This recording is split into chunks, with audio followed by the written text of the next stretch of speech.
प्रार्थना एक 2 मिनट की बाजी उड़न दे जाने को भाई प्रार्थना को एक बार बहुत आदरणीय आज का अध्यक्ष मंडल अपने दादरी बहनी जिले के सभी किसान भाइयों माता बहनों पत्रकार छायाकर बंधु हमारी भजन मंडली सबसे पहले तो मैं आप लोगों के इस हौसले की कि 26 तारीख को 8 महीने हो जाएंगे। लगातार सर्दी चली गई, गर्मी चली गई, बारिश शुरुआत हो गई, 1-2 दिन में बारिश भी हो जाएगी और आपका धैर्य एज इट इज लगातार बरकरार है। ये रिजल्ट लेके आएगा। मैं भाइयों को विश्वास और भरोसा दिलाना चाहता हूँ इतनी लंबी तपस्या ये निष्फल नहीं जाएगी और सरकार ने 3 कानून वापस मानने पड़ेंगे। इसके अलावा कोई सरकार के पास विकल्प नहीं है। हाथ फिर का चक्कर काट के एक ही बात कहते हैं, बात के लिए आ जाओ, पहले ऐसे कर दो वैसे कर दो, लेकिन ये 100% सरकार का दबाव है, माननी पड़ेगी। अभी सेशन शुरू हो जाएगा 19 तारीख, उसके बाद में इसका रिजल्ट भी आएगा। मैं 2-3 बात भाइयों को बताना चाहता हूँ। जो हमारे जो दूसरे भाई हैं, जो 36 बिरादरी के जो भाई हैं, व्यापारी है, कर्मचारी है, घरबारी है, दरबारी है, चाहे कोई भी, इस 3 कानूनों से बर्बाद होने के अलावा और कोई रास्ता नहीं है। अगर ये 3 कानून लागू हो गए तो न्यू समझो कि बर्बादी को पूरा पड़ेगा। गरीब भाई पहले तो सबको मिलता था 1980 तक, हो सकता है 85 तक भी, राशन के कार्ड के ऊपर चीनी चावल सबको मिलता था, मूंगफली का तेल, कई डाल का आइटम आया करता। फिर उसके बाद में सरकार ने लागू कर दिया भाई सिर्फ बीपीएल वाले कार्ड बना दिया, सिर्फ उनको मिलेगा और उनको मिलता था मिट्टी का तेल। वो तेल बंद हो गया, मतलब सब्सिडी दी गैस पे सब्सिडी 2-4 महीने दी, वो गायब। उसके बाद में सिलेंडर खत्म, उसके बाद में सरसों का तेल देने के लिए बातचीत थी, वो मिलता था 2 बोतल, वो भी गायब। अब कह रहे हैं उसके ऊपर सब्सिडी दें, 2 बार सब्सिडी देंगे, वो भी गायब हो जाए। अब लास्ट टारगेट है कि न जो 5-7 किलो या 10 किलो 20 किलो जो चावल दे हैं, क्यों दे हैं, अब उसको ऊपर ने माटे करिए, अब की बार उसको सब्सिडी का नाम लेके वो भी गायब हो जाए। रोड़ा किस चीज़ का है? मजदूरी मिलेगी नहीं, महंगाई बढ़ती जा रही है तो बहुत बुरी हालत हो जाएगी। आप बिहार, आंध्र प्रदेश परली तरफ जाएंगे, नीचे की तरफ जाएंगे तो शरीर के ऊपर लोगों के कपड़ा नहीं है, बच्चे माँ की छाती में दूध नहीं है, छाती पे सूख जाता है, ऐसी हालत है। हम तो बहुत सौभाग्यशाली हैं, या तो सब क्या भगवान की कृपा ठाठ बाट है, लेकिन अगर आप नीचे को भाई ना गए तो जाके देखना कितनी बुरी दुर्दशा है, कितनी गरीबी है। और सरकार ये चाहती है कि ये भी गरीब हो जाए। इसलिए मेरी भाइयों से प्रार्थना है कि हम जिस प्रकार की लड़ाई लड़ रहे हैं, आने वाले टाइम के अंदर सब भाई मिलकर लड़ाई लड़ेंगे तो कामयाबी मिलेगी। मैं तो पहले भी बताया था, फिर भी बताना चाहता हूँ, ये अपना देश का दुर्भाग्य रहा है। इस समाज को इस तरह से बांट रखा है कि एक होने नहीं दिया। हर कोस पे पानी, 2-4 कोस पे पानी, सारा सौदा बदलता रहता है। जो हिंदू मैरिज एक्ट बनाने वाले हैं कौन से? साउथ इंडियन, जहाँ इस एक्ट का कोई संबंध नहीं है। जहाँ लागू यहाँ होना चाहिए था वो कानून ने बना रखे, तो सारा ताना बाना ऐसे बना रखा है कि सारा बेड़ा गर्क कर दिया। मैं आपको बताना चाहता हूँ, जब हिंदुस्तान के अंदर शुरू में अगर पृथ्वीराज चौहान एक बार करने के बाद में 17 बार मौका दे दिया और हम दयावान है, छोड़ देते यार चल छोड़, और उसको एक बार मौका मिले, एक बार मौका मिलती साफ कर दिया सौदा। 11,000 सैनिक भी नहीं लुटेरा था जो अफगानिस्तान में जो तालिबानी है, ये ईसाई मामला था, कुछ नहीं था, दौरे धूल उड़ा थी, छांदड़ी भी नहीं थी, वहां से लूटने के लिए यहाँ चले आए और लड़ाई लड़ते लड़ते जब दिल्ली की तरफ कूच कराया, दिल्ली के ऊपर अटैक कराया, उस टाइम सिर्फ 11,000 सैनिक थे और दिल्ली की संख्या 77,000।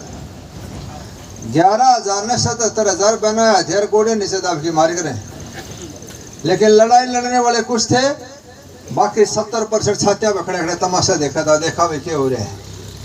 उनका भाग्य का फैसला होना था, देश की तकदीर लिखनी थी। देखते रहे और वो सैनिक कट के उसके बाद 11,000 ने 77,000 को काटा और उस कमजोरी के कारण मेरे बुजुर्गों भाई हम 900 साल गुलाम रहे।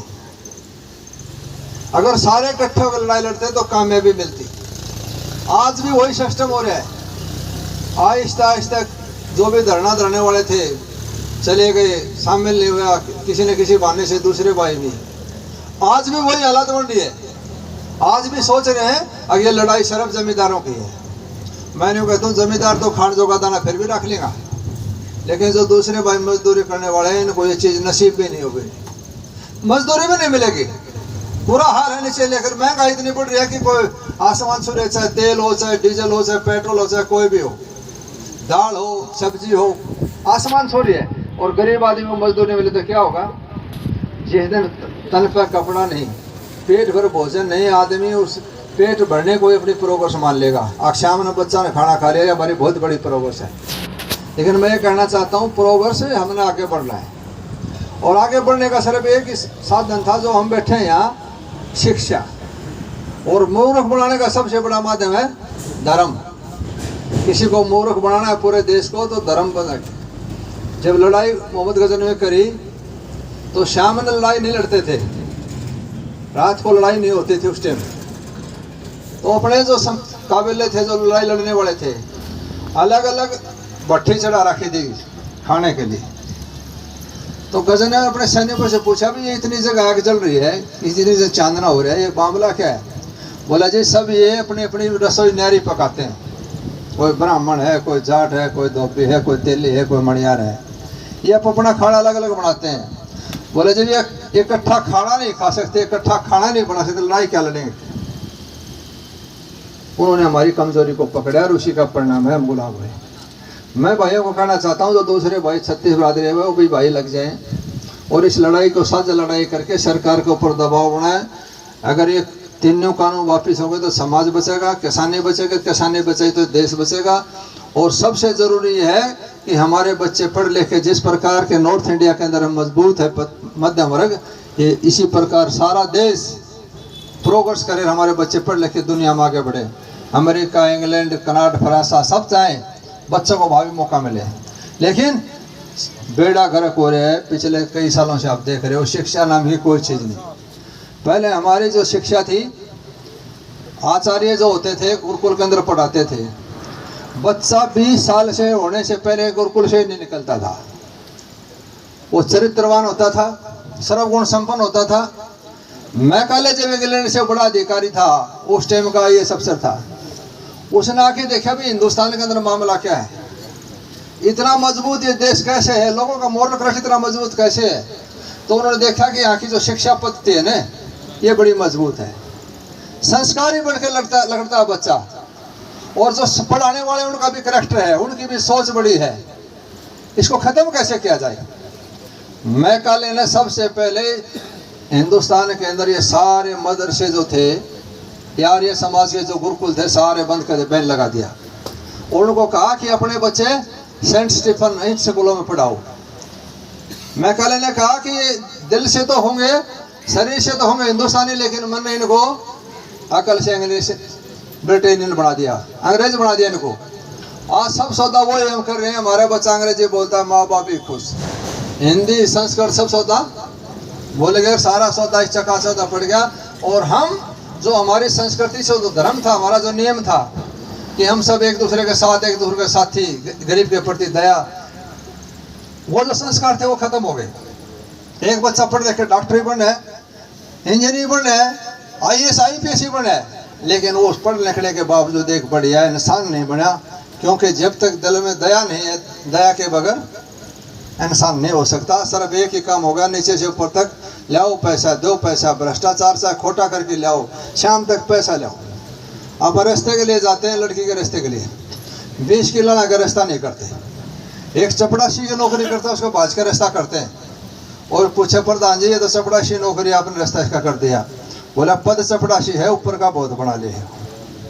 ये जो बेईमानी है, और फिर बेईमानी का जो पैसा खागा उसका बेड़ा गर्क होगा, बिना पानी घोड़ा डूबेगा। चाहे चपड़ासी हो, चाहे चौकीदार हो, चाहे अधिकारी हो, चाहे नेता हो, चाहे कोई मंत्री हो, चाहे संतरी हो, चाहे मुख्यमंत्री हो, और चाहे कोई प्रधानमंत्री हो। जो गरीब की बददुआ लेगा, पूरा करेगा, पूरा खागा, उसका रिजल्ट बेड़ा गर्क होगा। इसलिए सरकार के दिमाग के अंदर जो चकाचौंध के अंदर फंस के ये तीनों काले कानून पिछले दरवाजे ठोके गरीबों को हक मारने का काम करिए, ये बददवा सरकार को लेके बैठेगी और 2024 का जो सपना है सरकार का फेल होगा। आप इसी प्रकार डटे रहे, इसी प्रकार अपनी ताकत के साथ तमाम भाई इस आंदोलन को लगातार बने रहे। ये ताकत मजबूती के साथ सारा समाज जागेगा और भाई भी जुड़ेंगे, सरकार को मानना पड़ेगा। 2-3 नारे मेरे भाइयों से प्रार्थना है, कितना टोल और मैयर टोल, दोनों टोलों की हिंदुस्तान के हर कोने के अंदर BBC लंदन तक चर्चा है आपके इखलास की, आपकी ताकत की, एकाग्रता की। तो मैं कहना चाहता हूँ 2-3 नारे मेरे कहने से लगाना कि हर टोल के ऊपर, हर बॉर्डर के ऊपर भाइयों की आवाज वहां तक जाए। 2-3 नारे जोर से लगाना, किसान एकता, किसान एकता, आप एकता, भाईचारा, नारी शक्ति। आप लोगों की बहुत बहुत मेहरबानी।